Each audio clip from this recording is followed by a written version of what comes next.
પ્રશ્ન 6. વિદ્યાર્થીઓ ભૂમિતિના આકારો વર્તુળ, ચોરસ જેવા ને તેમની લાક્ષણિકતાઓ દ્વારા ઓળખે છે. વેન હિલના ભૂમિતિના વિકાસના કયા તબક્કા સાથે આ સંબંધિત છે?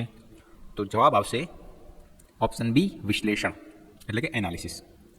પ્રશ્ન 7. ગણિતમાં નિદાનાત્મક પરીક્ષણનો મુખ્ય ઉદ્દેશ શું છે? એટલે કે ડાયગ્નોસ્ટિક ટેસ્ટનો મુખ્ય ઉદ્દેશ શું છે? તો સાચો જવાબ આવશે બી, બાળકની શીખવાની ખામીઓ અને તેના કારણો શોધવા. પ્રશ્ન 8. નિદાનાત્મક પરીક્ષણ પછી શિક્ષકે શું કરવું જોઈએ? તો જવાબ આવશે ઓપ્શન સી, ઉપચારાત્મક શિક્ષણ એટલે કે રેમેડિયલ ટીચિંગ આપવું જોઈએ. પ્રશ્ન 9. કઈ પદ્ધતિ વિદ્યાર્થીઓને વાસ્તવિક જીવનની સમસ્યાઓ હલ કરવા અને સક્રિયપણે શીખવા પ્રોત્સાહિત કરે છે? તો સાચો જવાબ આવશે ઓપ્શન સી, પ્રોજેક્ટ પદ્ધતિ, પ્રોજેક્ટ મેથડ.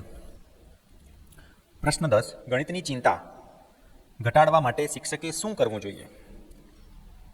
એટલે કે મેથ એન્ઝાઇટી જે કહેવાય, ગણિતની ચિંતા એ ઘટાડવા માટે શિક્ષકે શું કરવું જોઈએ? તો સાચો જવાબ આવશે ઓપ્શન બી, સકારાત્મક શીખવાનું વાતાવરણ બનાવવું અને સરળથી જટિલ તરફ જવું.